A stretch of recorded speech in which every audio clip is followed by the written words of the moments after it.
कोई भी लक्ष्य मनुष्य के साहस से बड़ा नहीं, हारा वही जो लड़ा नहीं।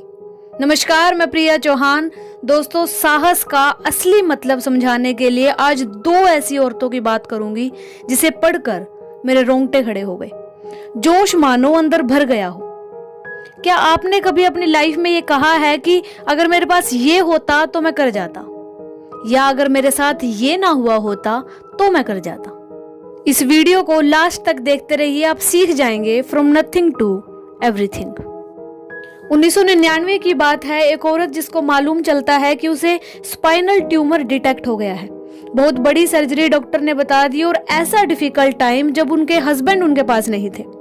उनके हस्बैंड लेफ्टिनेंट कर्नल मलिक उस समय कारगिल के युद्ध पर गए हुए थे। जब उन्हें यह बात पता चलती है तो वह अपने हस्बैंड को फोन करती हैं और बोलती हैं कि आप कारगिल की जंग लड़ रहे हो और मैं यहाँ जिंदगी और मौत से लड़ रही हूँ, लेकिन आप कारगिल जीत कर आना और मैं यहाँ मौत को हरा दूंगी। मैं बात कर रही हूँ उस साहस की मूर्ति दीपा मलिक की। ऐसा जज्बा था दीपा मलिक का कि उसने मौत को तो मात दे दी, पर उसका वेस्ट से नीचे का आधा शरीर पैरालाइज्ड हो गया, काम करना बंद हो गया। और ऐसे टाइम में जब आप बलमूत्र भी अपनी इच्छा से नहीं कर सकते, इस टाइम में लोग जब रोने लगते हैं, लोग किस्मत को दोष देने लगते हैं, डिप्रेशन में चले जाते हैं और कुछ तो सुसाइड जैसा कदम उठा लेते हैं, दीपा मलिक ने अपनी डिसेबिलिटी को अपने सपनों के बीच नहीं आने दिया। दीपा मलिक ने कहा कि मेरे सपनों की उड़ान को मेरा पैरालाइज्ड शरीर नहीं रोक सकता।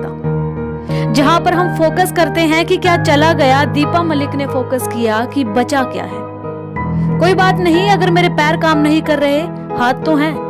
और जब जो है उस पर फोकस हो जाता है तो उसकी पावर और बढ़ जाती है। दीपा मलिक ने फोकस किया अपनी भुजाओं की ताकत को बढ़ाने पर। उन्होंने स्विमिंग शुरू की। एक दिन वो आर्टिकल पढ़ती हैं कि दुनिया से बहुत से लोग पैरालंपिक में भाग लेते हैं। पैरालंपिक स्पेशली एबल्ड लोगों के लिए ओलंपिक। दीपा मलिक ने स्विमिंग शुरू की, javelin throw, discus throw, shot put शुरू किया, और ऐसा करते करते उन्होंने इंटरनेशनल गेम्स में हिस्सा लेना शुरू किया। यह सुनकर आप भी हैरान रह जाएंगे कि दीपा मलिक ने 54 गोल्ड मेडल जीते, जिसमें से 15 से ज्यादा इंटरनेशनल थे। एक इंसान जिस समय में अपने आसपास बहाने ही बहाने ढूंढता है और कहता है कि ये ना होता तो मैं कर जाता, और दूसरी ओर दीपा मलिक जो एक चीज में नहीं, javelin throw, swimming, shot put, discus throw, biking, कितनी ही चीजों में महारत हासिल करती हैं। आज वो एक मोटिवेशनल स्पीकर भी हैं। इंसान शरीर से पैरालाइज्ड हो जाए, इससे ज्यादा बुरा है इंसान दिमाग से पैरालाइज्ड हो जाए। आपके पास दुनिया का सबसे बड़ा खजाना है, आपके हाथ पैर, आपके शरीर का हर एक अंग महफूज है। आप जो चाहो वो पा सकते हो। दीपा मलिक से 3 बातें सीखने को मिलती हैं। आपका जज्बा कभी पैरालाइज नहीं हो सकता। आपकी इंस्पिरेशन आपके अंदर है, जरूरत है तो उसे ढूंढने की। आपकी सिचुएशन डिसाइड नहीं करेंगे कि आप क्या बनोगे। आपकी इच्छा शक्ति, आपकी विल पावर डिसाइड करेगी कि आप क्या बनोगे। Deepa Malik from nobody to Arjuna award winner, Padmashri winner, Rajiv Gandhi Khel Ratna award winner, और न जाने कितने ही अवार्ड्स उनके नाम हुए हैं। कामयाबी का जुनून होना चाहिए, फिर मुश्किलों की क्या औकात। क्या हौसले रहे होंगे उस कश्ती के जो भिड़ी तूफानों से थी। क्या बात रही होगी उस लड़की में जो लड़ी शैतानों से थी। आइए साहसी, जिंदा दिल, हंसमुख, सभी से प्यार करने वाली और अपनी माँ की लाडो, बात करते हैं नीरजा भनोट के बारे में। 23 साल की नीरजा 5 सितंबर 1986 को मुंबई से न्यूयॉर्क जा रही फ्लाइट में सीनियर पर्सर के रूप में नियुक्त थी।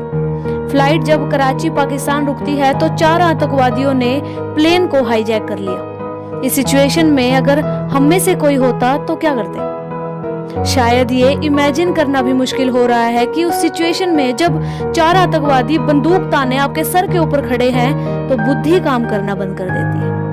पर उस समय में नीरजा ने अपनी बुद्धि और साहस का परिचय दिया। उसने सभी यात्रियों के पासपोर्ट छुपा दिए ताकि कोई आइडेंटिफाई ना हो पाए। 17 घंटों तक निरंतर आतंकवादियों का सामना करते हुए वो इमरजेंसी डोर ओपन करने में सफल रही। वो चाहती तो उस समय भाग सकती थी, लेकिन ड्यूटी को समर्पित नीरजा भनोट ने यात्रियों को बचाया। जब उसने देखा कि आतंकवादी बच्चों पर गोली चलाने लगे हैं तो नीरजा सामने आ गई और गोलियों ने उसके शरीर को छलनी कर दिया। उस दिन पूरी दुनिया ने हिंदुस्तानी लड़की की बहादुरी को शत शत नमन किया। मृत्यु के बाद भारत सरकार द्वारा अशोक चक्र से सम्मानित की गई और पाकिस्तान और यूएसए की सरकार ने भी इंडियन गर्ल की बहादुरी को सम्मानित किया। हम सैल्यूट करते हैं ऐसी साहस की मूर्ति को जो पग पग पर हमें जीवन के असल मायने समझाती है। जय हिंद। अगर ये वीडियो पसंद आया हो तो लाइक करें। ऐसी ही और वीडियोस के लिए subscribe my YouTube channel and press the bell icon for more updates.